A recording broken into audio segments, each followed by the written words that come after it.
tired of screwing up, tired of going down, tired of myself, tired of this town.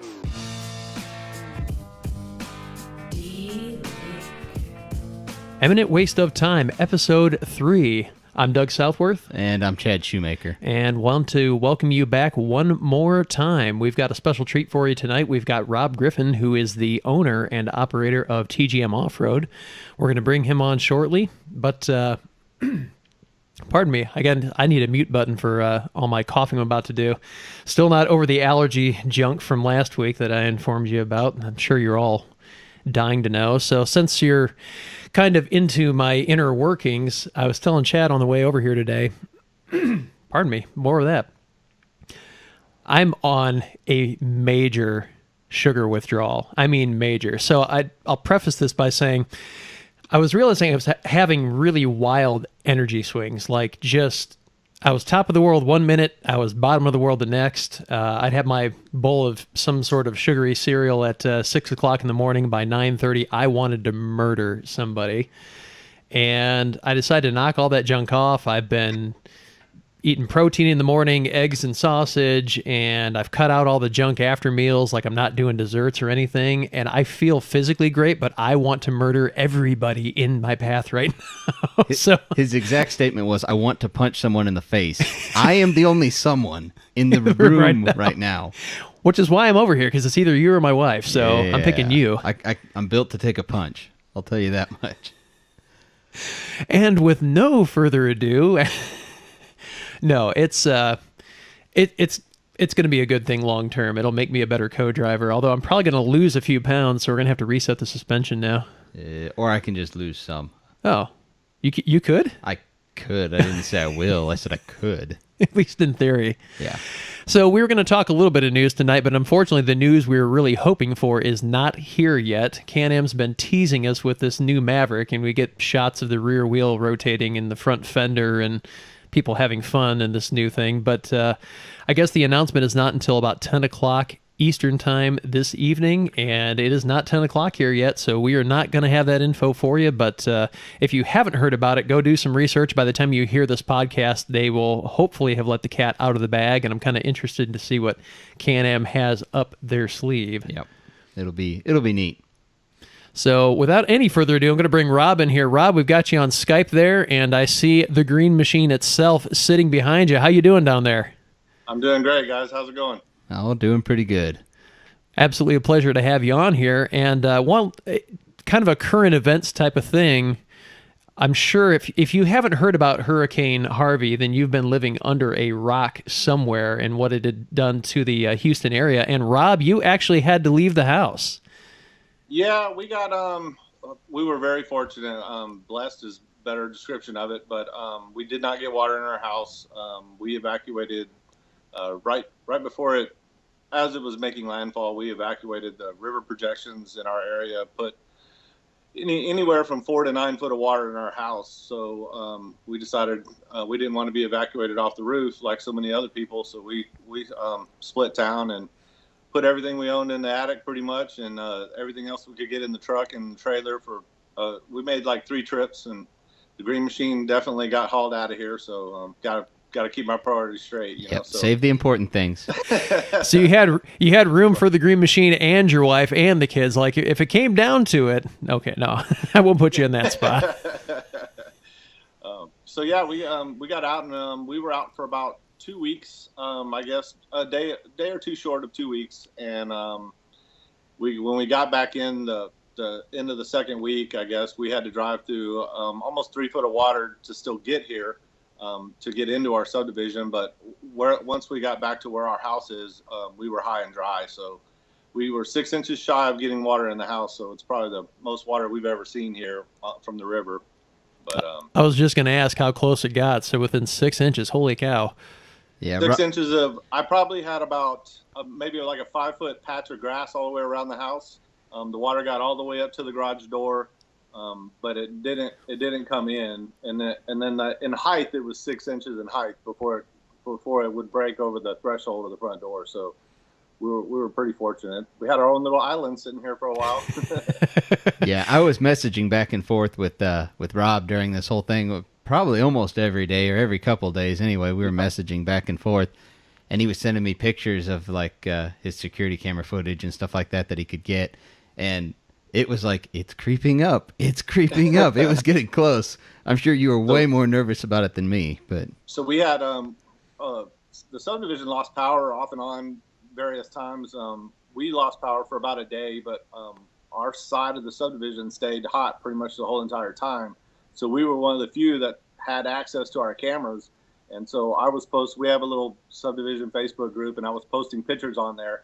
And my driveway as it got up high and things started really getting serious, my driveway has a crack in it up closer to the top. So everybody was sending me messages on Facebook, Rob, we need an update on your crack. Where's the water? I knew that joke was coming. Knowing Rob, I knew that joke was coming. So Where is the water in relation to your crack?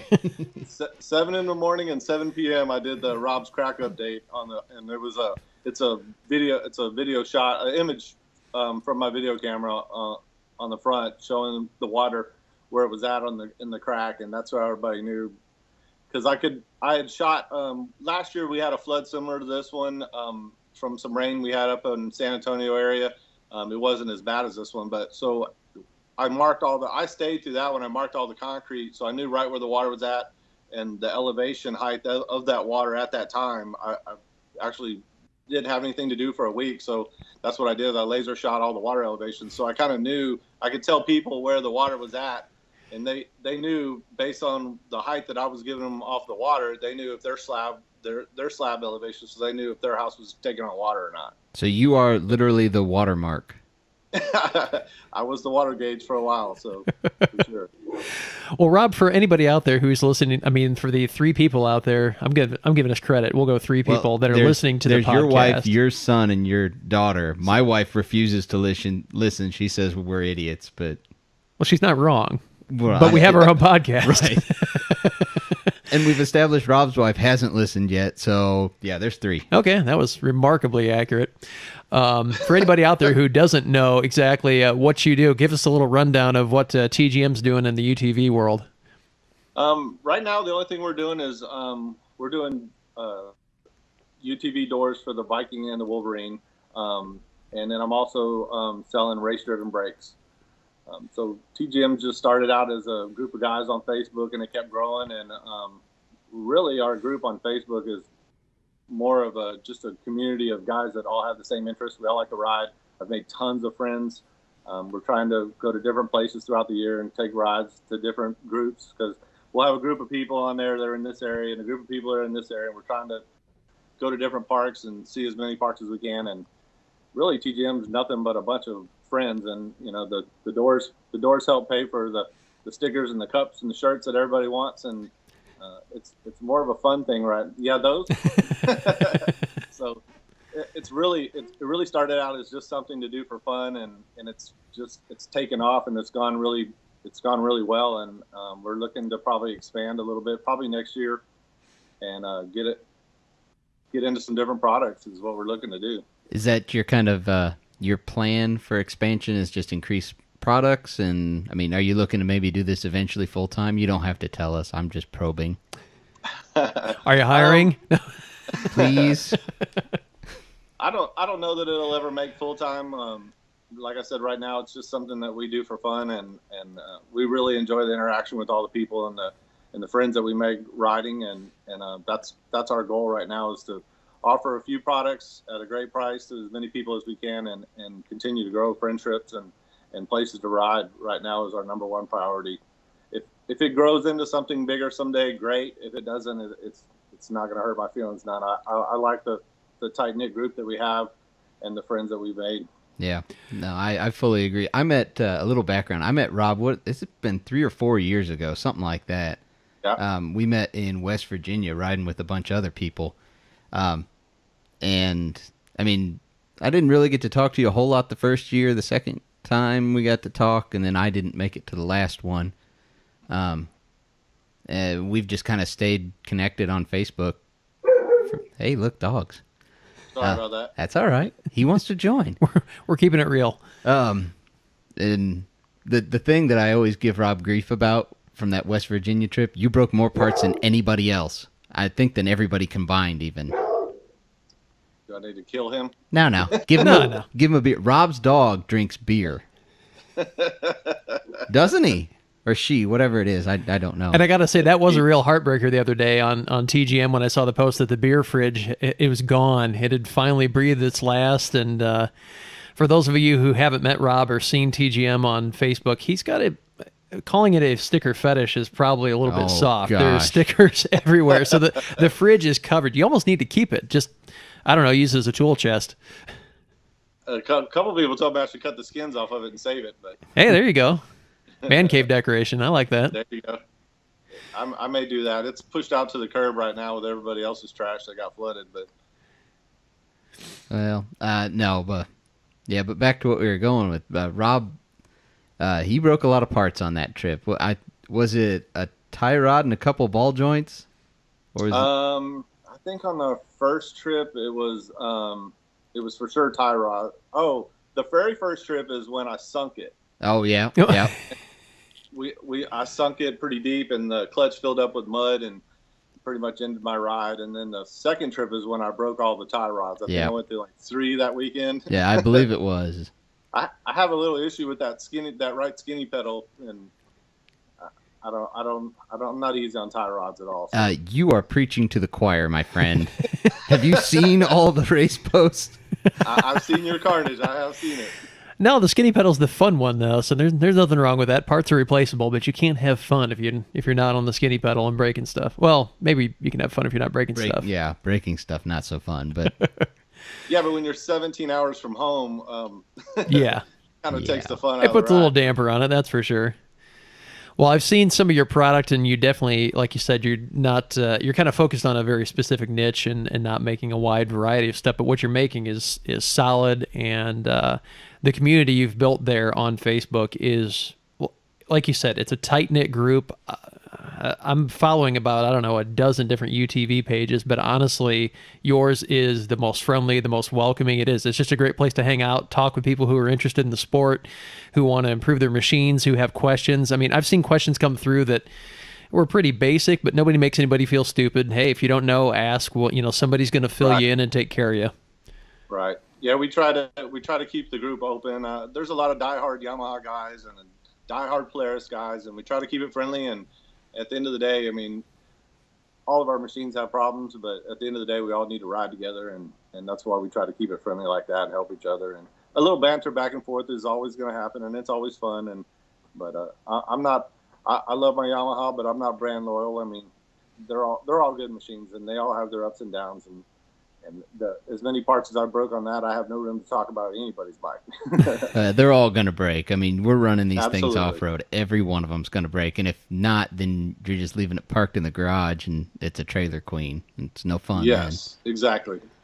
So, well, since you're sitting in front of that beastly-looking thing back there, why don't you tell us a little bit about what it is? You already said it's a Yamaha, but give us a little bit of info on it and what you got done to it. It's a 2014 Viking. It's pretty much everything that can be upgraded on. It's been upgraded at some form or fashion at one time. It's mostly because it's all been broke at one time. Right now it's running a 3-inch Cat Voss lift, arched arm lift on it. The suspension on it, there's Radflow shocks. Radflow is amazing shocks too. Chad was one of the people that kind of coerced me into looking into shocks, and I think we talked a little bit about shocks several times before I finally took the plunge and bought them, and it was probably one of the best. It was a very expensive decision, but it was probably one of the best ones I made. I will say that for anybody, good suspension makes or breaks a machine. It does. It makes the ride so much more pleasurable. Well, and it's more fun to drive a slow machine fast than a fast machine slow, and you can't drive a slow machine fast if the suspension is tired, if it's whooped out, or if it's just no good to begin with. But if you've got, good shocks in the corners, you've had them tuned, you got them set where you want, you can beat into the corners harder. You don't have to worry about the whoops when they come up on you a little faster than you expected. I mean, it's a worthwhile upgrade, even if your machine is quote unquote slow. Yeah, and you don't feel beat up at the end of the day either. I mean, you get done riding and. On stock shocks, you'll feel like you've been riding 100 miles when you've only done 25. You get some good shocks under you, it really takes it. But now go ahead and tell us a little bit more what you got. And then I guess drivetrain wise, I've been running the Rhino axles. I broke a few of them. So I recently changed to Cobra axles, and I'm running his King shocks, or excuse me, his King axles. They're a little on the pricey side, but they're super beefy, and he basically told me I won't break one. So my mission is to try to break one. Challenge accepted. Yeah, I told him, I said, I'm your man for sure. So this is the first set of Kings that were ever made for the Viking is on it right now, and as far as I know, I'm the only one that has them as of right now for the Viking. So it's trial and error. So we'll see how they do, and I guess the only other major mechanical upgrades that the bike's been done. It's a 734 stroker engine in it, and it's a big bore 734, and it's stroked out to 777 is what it is. Yeah. So I'm sure you felt quite a bit of difference in that when you did that motor. Yeah, it was definitely huge compared to the weak motor that was in it before. I mean, the 686 leaves a little bit to be desired. So, but when I bought the bike, it was bought to be a hunting bike for me and the boys, and they quickly decided when they started driving that going out and chasing girls was a little bit more fun than going hunting with Dad. So yeah. So the bike turned into me and Erica's little toy, and so the adventure began, and all the money went with it. It is funny how they take on a life of their own. You know, you buy a new machine and, it's going to be fine. It's exactly what I want. It's got everything I need. And then the next thing you know, well, I could use this and it could use that. And that's what I said. Now the guys, they all cringe when they see me pull into the deer lease with it, because it's loud. It's got a Yoshi exhaust on it, so it's loud and obnoxious, and they all hate it. So you mean awesome? I'm only allowed to ride it in between the hunts, in between the morning and afternoon hunts. Other than that, they make me leave it at camp. Yeah. So what size tires are on that? Because I mean, from here it looks real big. I know you're sitting on a stool, and you're not right. Those are 30-inch Outbacks, and then normally I run I'm fixing to change for the Ride World Blue Ride that's coming up in October. I'm going to change, and I run what the heck are they called? A motocloth, excuse me. 30-inch motocloth is what I run on. And 30 is about as big as you want to go on a Viking, in my opinion, unless you want to go portals. And I'm trying to stay away from that. I'm not a big mud guy. I don't mind diving off in it. It's been buried numerous times, but I enjoy the trails and more technical stuff. We've done some rock rides, and it's a lot of fun. That's to me, that's where I have the most fun, is in the trails and the rocks. Yeah. So that's kind of your ideal course, where you got the tighter, more technical stuff, and you're not just slugging it through the mud. I think Chad and I are kind of on the same page with you. Yeah. Winching people all day is not my idea of fun. Some people love it, but it's a good day if you never have to pull the rope out, in my opinion.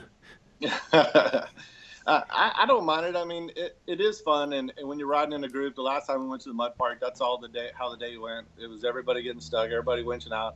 And it was a lot of fun because you got to hang around, you interact with the people versus just riding all day. So it was fun. But like I said, it's not my thing. I prefer to get out and open it up a little bit and play with that right pedal again. Yeah. So you've obviously been all over the United States riding in different areas. What's some of your favorite spots? You've been out to West Virginia, and I'm sure you've been a bunch of other places as well. Tennessee's got some awesome riding. And West Virginia is extremely beautiful. I love it up there. We have not made it to Moab yet. That's definitely on the bucket list. We're going to try to hit it next year. Okay, you definitely got to call us before that happens. Yeah, because that is my bucket list too. I want Moab. I've driven right by Moab, but I've never been in it. I've driven by it as well too. I'm ex-military brat, so my dad's military, so I've pretty much lived everywhere in the United States. So we've seen it all, but now I want to ride it all. So yeah, I hear amazing things about it. Yeah, Royal Blues are next on our list. We're going, like I said, the end of October, and it's, man, everybody that's been there always sends us such beautiful pictures and talks about what a great place it is to ride. So we're going to go up there and give it a shot. And we've got a pretty good group going so far. I think we're close to about 30 bikes. And no offense to anybody watching, but I hope it stays around 30 because the bigger groups tend to slow the riding down. But yeah. Well, like when we were in West Virginia, I think there is, how many bikes was there? 60 or 70 bikes. Yeah, I was going to say, you were telling me it was at least 70 when you talked about it. Yeah, and you just can't get any time in, you can't get any miles in, and you don't really get to stop and talk to anybody because you have to get around the trail to where you're going and get back. So it's not like you have Right. time to stop and talk to each other. Right. Like you said, I mean, you're not trying to exclude anybody, but it does take away some from the camaraderie that you would get to have with everybody when there's a lot of people. Right. Right. For sure. Well, and you're And also especially kind of. when there's people like me breaking down every 30 minutes or so. Well, I wasn't going to call you out specifically, but I was going to say that anytime you got that many people, you definitely up the bar for who's going to break down and how many are going to break down. I mean, you add machines, you add failure points, and Yeah. now you're trying to get them moving again because there's 20 people trapped behind them. And yeah, I think that 30 range is probably about the most, kind of optimal. Yeah, and I'm always amazed at what people bring to a big ride like that. That it's away from your home. You're going on long trips and everything else, and people just bring this stuff that, man, I wouldn't drive it across my backyard. Did you even check the air in the tires? I mean, Right. it's just common sense to me, but whatever.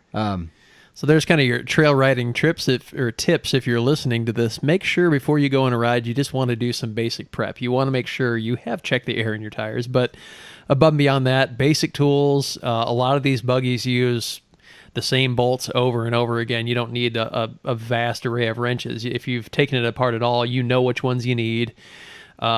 Extra coolant, extra oil, just some basics that can save your bacon out there and make you the hero of the day instead of the zero that everybody's having to drag around. Extra tie rods for Rob and I. Yeah, maybe some ball joints, new CVT belts. I have definitely accumulated some spare parts now, so Yeah. I pretty much bring everything but my rolling tool chest with me when I go ride now. So I may not have it all in the bike, but it's back at camp, and we're going to fix it one way or another now. So Now, before we get too far removed from you telling us about the bike, those seats. I love those seats. Yeah, we've been eyeballing those, I gotta admit. they are super nice. Eric and I have only had 2 rides in them so far, and man, they are super comfortable, man. It's definitely it's another one of those kind of expensive upgrades, but in my opinion, it was well worth it. Yeah. Sure. No, that's one of the next things on my list, really. It's about one of the only things left on the list. And for those who are listening and not watching, what kind of seats are those? Those are PRPs. Nice. And they, in case you guys don't know, obviously the Viking, he calls it the green machine. They are green and black seats with green piping, and Right. Rob is a green person. But the cups we're drinking out of that you might not have seen if you're just listening, also green. So, no, have you done a cage chop on your Viking also? Yes, it has a 3-inch chop on it. 3 It's inch. basically 3 inches taken out of the rear pillar, and then the front A pillar is leaned back. Okay. So you did about the same thing I did with my race buggy when I did my chop, but I went 5. Right. I couldn't go more because my son's too stinking tall. He's 15 and he's 6'5". I mean, I got no choice. Your son, who admittedly really doesn't have all that much interest in it. Okay, he uses it to take the trash out. If I chop it more than he can fit in it, I have to take the trash out. I am leaving that thing high enough. So now we're back to the whole family buggy. Well, no, I guess it'd just be No. a garbage scow then. Yeah. That's kind of useless. I need a garbage buggy. I'm going to not mention any brand names that'll get us in trouble. We're still going for sponsorship here. Don't say anything. There are slots open if you want to sponsor us. And I should mention that we're doing this interview with Rob because we like him. He's got an awesome thing going, and we love the community he's built, but also because he has been generous enough to sponsor us, not just with these awesome cups, which shirt. but he has also sponsored our racing this year. He's been helping us out with race fees and other stuff like that, and has been an active participant in our racing season. So, Rob, we can't thank you enough for that, and definitely anything we can do to plug you and what you're doing there, we absolutely will. Yeah. But We really appreciate it. You letting us be a part of it, man. Like I said, Eric and I have been talking about, we really want to go watch the race. We've been trying to keep tabs on you guys as much as we can and watch the races. I'd like to see some more of that GoPro action from inside the car. That's really awesome. I wondered if they were bad luck, honestly. Because every time I had them on, I wiped the stinking thing out. So I was Right. like, maybe if I leave them off, it'll be okay. But it wasn't. will anybody believe us if we ran, though? No. We didn't break anything, but there's no footage to prove it otherwise. No, Okay. Okay, Doug, since you're just dead weight over there in that seat, your job is going to be to film it and not let Chad know you're doing it. Okay, I can do that. I can do some clandestine filming. I'm okay with that. No, we're gonna film it this time, and I do like the having the GoPro inside the cage. Words are hard for me. Having the GoPro inside the cage and kind of watching us and some of the action of inside as well as outside the buggy. And we've got a race coming up here on the 30th and the 1st. So it's not this weekend. We're recording this on the 20th, I think, today. Yes. So it's not this coming weekend, but the following weekend. We're finally going to be back on the track. We've had a couple race hiatus just for various different reasons, and I'm itching to get back out there. In fact, I threatened your life today if we didn't run. He did. He said, "You are running this one no matter what, right?" Like if I have to make you at gunpoint, you were driving. Where I just saw your post about the next race on Eminent Performances page. Where's that going to be at? It's actually in Martinsville, like it is 20 minutes. Well, a little further than that. It's about a half hour from here. Yeah.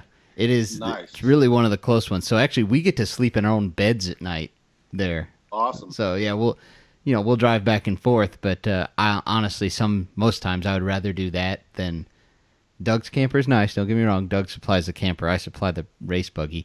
But man, sleeping in your own bed's worth something. That's where all my money went. Now I remember. Yeah. So no, it's actually going to be a close one. We're hoping that it's going to be a little more open than the previous ones that we've had. We were talking about this today, Doug and I, a little bit. It's tough when they're so tight. It's just like it's defeating, is what it is. Mentally defeating. Well, we've got the steering quickener in, so I'm curious to see what that's going to do to us or for us. And we probably actually better get out on your property and do some hot laps and just to get a little more seat time with it before we just pitch in the woods. I know you have been already, but I think we need more because it's a totally different buggy now with that thing in there. Yeah, the steering. So Chad, go ahead. Was that steering quickener? Was it built for your bike or did you make it? No, it's a nothing generic is one. made for mine. It's what it's actually made for is like sprint cars and stuff like that. Okay. And dirt track racing. So it's made for like a full size car. So in a side by side, it's like nothing on it. But we talked about this in the last one, but it takes my input of the steering and doubles it, so I only have to move the steering wheel half as far. Now it does make it harder to turn. So now lock to lock, we're a turn and a half instead of 3, basically. Yeah, lock to lock. Yeah, just right about a turn, a little more than a turn. It actually is. Woo! Yeah, so it's quick. It's quick. Yeah, I saw your pictures on your install where you were. It looked like you were fabbing everything. Yeah. To make it work. Yeah, it was completely a one-off affair, that's for sure. Yeah, that's what it looked like. That's why I was asking. I was like, man, this is awesome right here.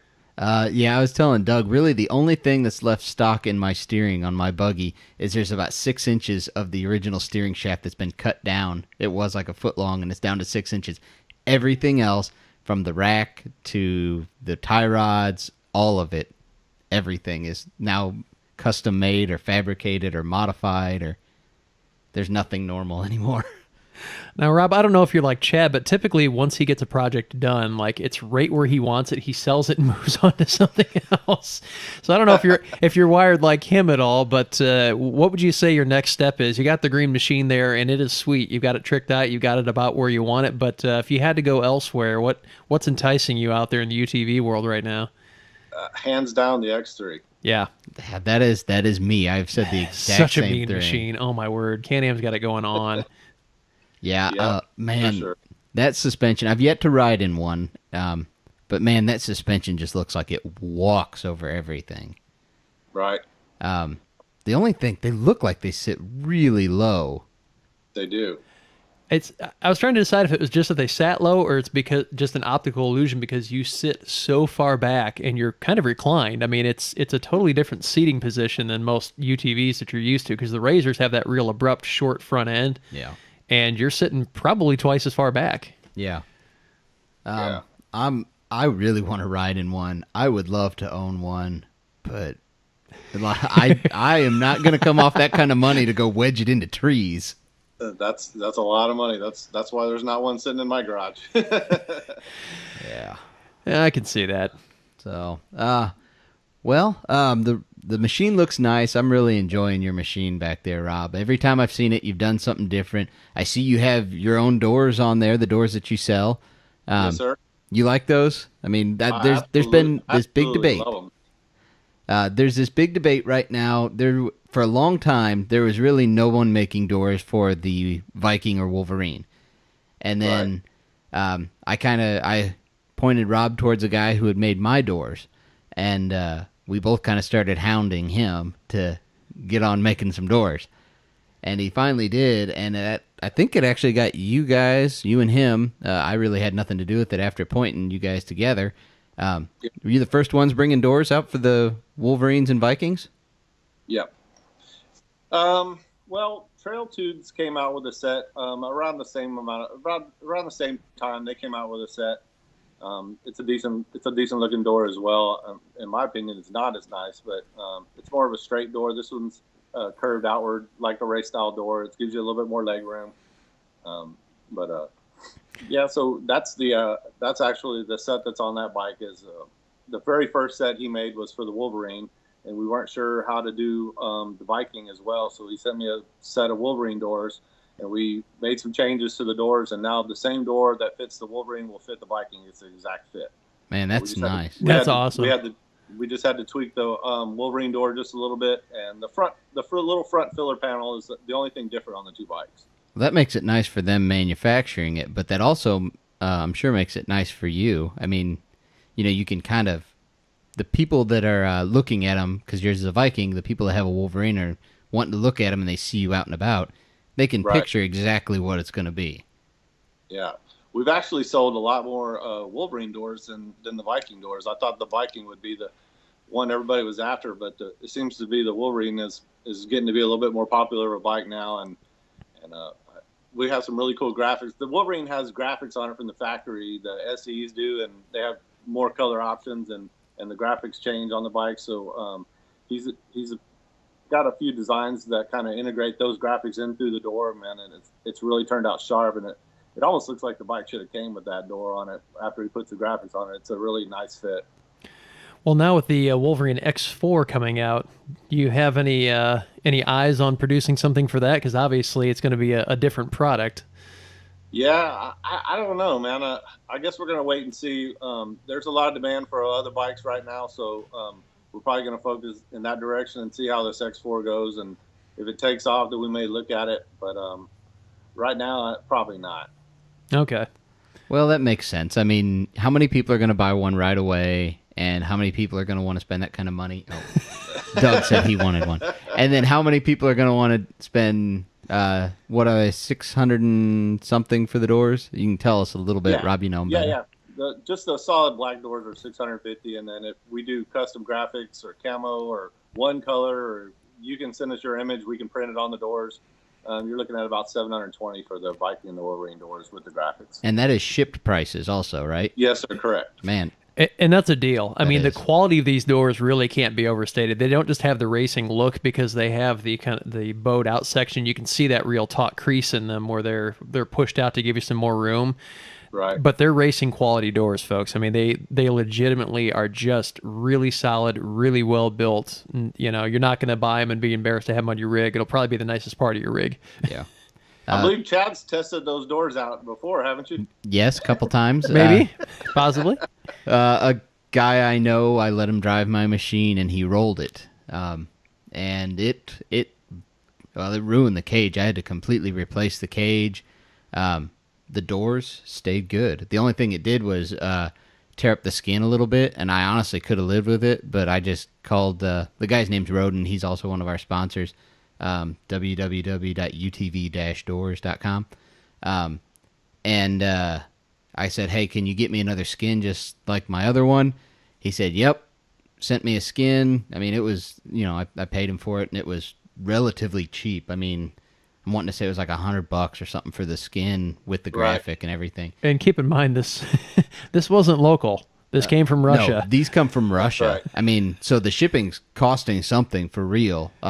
That's why, like, the price on the doors for $650 or $720 with the graphics, that's really not a bad price. No. And the amount packing material that he puts in there and the way he packs them. He's got to have at least $50 in packing material. Oh yeah, he builds It's like a insane crate the way he around all packages of them. them. Yeah. Oh, it's amazingly well done. He also built me some custom bumpers as part of the sponsorship deal that we had set up, and I have used them, not like against trees, but I have rammed people because I told him, I said, when you build these, build them strong. I'm going to use them to hit people. And he said, okay.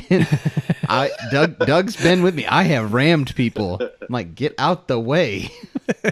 We have a lot of paint on our buggy that's not necessarily the color scheme we originally intended to use. Yeah, we have one other guy who's really competitive in our class with us, and we both run about the same speeds. And he has some orange on him, which is my roll cage and bumper paint, and I have some green on mine, which is his roll cage and bumper We've paint. even got some green on the bead locks. Yeah, if I that have tells it you on the anything. wheels. Wow. Like we are rubbing, and I'm leaning up against him through corners. It's You ain't rubbing, you ain't racing. yeah, That's it. I was fixing to say the same thing. yeah. But like I've said before, I would rather have it that way than just have it, a blowout one way or the other. I mean, I enjoy the competition of it. So Yeah. Absolutely. So why don't you tell us, Rob? We've talked about you enjoyed going to West Virginia and that you've ridden the mud parks around Texas and the different off-roading places. You said you want to go to Moab, but if you could go anywhere, like you picking anywhere, money's not an object type thing. Where would you go to ride? Man, right now Moab's top on my list. So your dreams will be fulfilled by next year. Well, I'm Is the sure I'll plan. find somewhere else. I mean, I'll start dreaming again after that. But Yeah. man, right now, it's Royal Blue. We've been dying to go up there, and there's a huge group of guys that rides up there. That's all on our page, and so that was our goal. And then as soon as we make that one, Moab's next, and then I don't know after that. I haven't really looked past Moab yet. Yeah, I wanna hit Royal Blue. I really wanted to go to your ride there. I'm not gonna lie.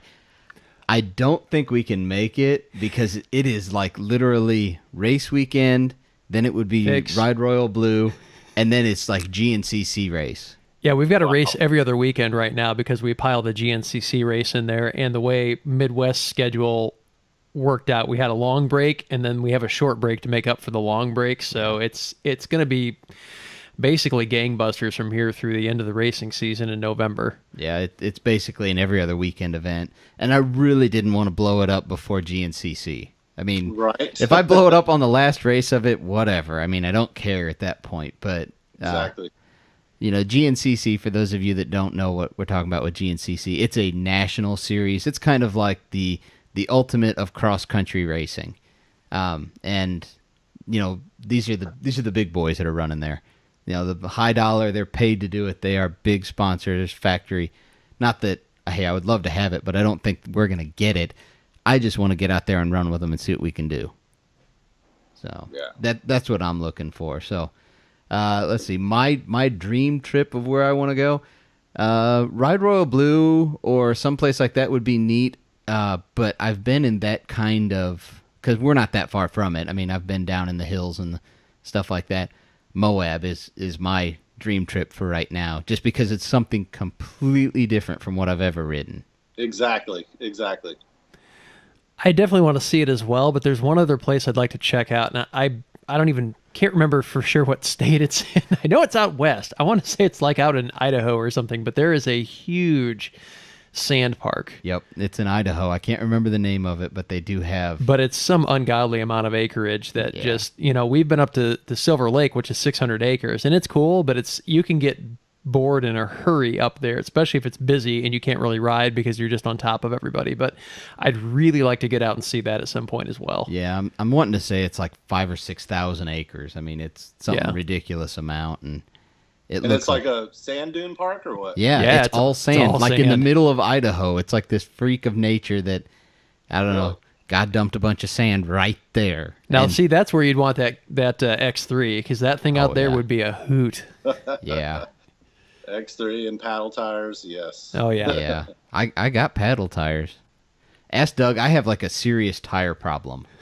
You have tires for a lot of stuff you don't own anymore. I'll give No, you that. they all fit what I have because I bought the same stuff with the same bolt pattern. I got like 4 sets of wheels and like 5 sets of tires, and I don't know why. I don't ever change them.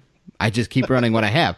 But I was like, I could buy another set of wheels and tires. And I made my own. Well, they're rack. not all exactly the same size, which is part of why. No. Because like he had the smaller paddles for your Rhino. I mean, they would Yeah. have been ridiculous on the CF Moto, but And then I have bigger paddles, and then I have a couple different variations of dirt tires, and yeah, I got a tire problem. and I'm not sure why I'm itching to get back to the sand because the last time I went up there, I completely smoked the top end of my quad. But So you guys will love this story. I'll tell the quick one, and Rob, you can get a kick out of this.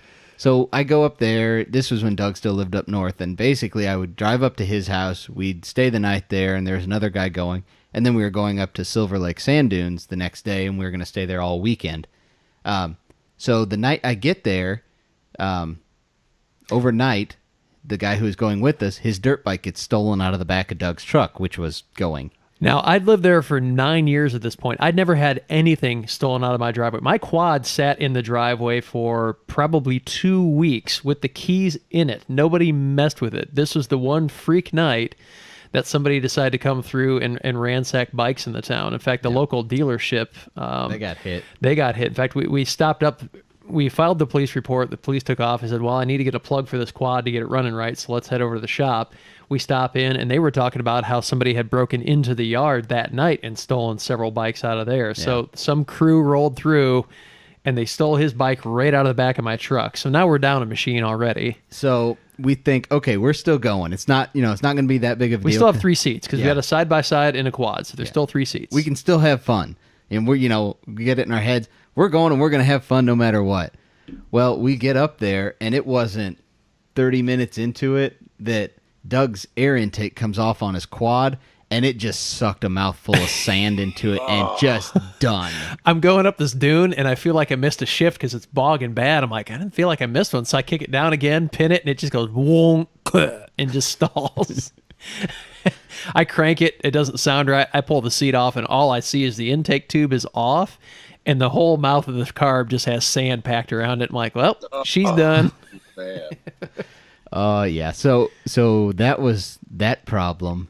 And So then we're down to just the side by side. So this was Friday night.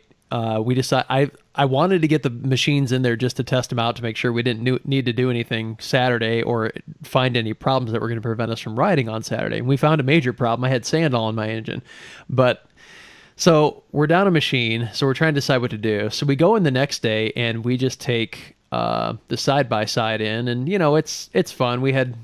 It was okay. We rode around and did. oh, some you stuff didn't with tell it. them how we all got in. So we drive to Lowe's. Did we do that Saturday? Oh, was Friday it the first night. day? Yeah. Oh, yeah. Oh, that's right. It was Saturday morning. So here was the plan. I got my Ram 2500. I just bought this truck like 3 months before, if that. So I don't have a flag, and I've got terrible tires on this thing. It's Street It was a tires. Ram Tradesman, so it came with like the 17-inch. I think there were 245s. I mean, just pizza cutter, tiny tires on this huge truck. And so we cannonball into town to Lowe's. We buy some angle iron. We cut the angle iron apart with a Dremel tool. Like basically all we can do is score it and snap it. So now we have 2 pieces of angle. We bolt them together, and I bolt it to the front bumper of the truck where the license plate should go, and we make a flag mount out of it. So I can stick a flag on the front of the truck, and we take that in.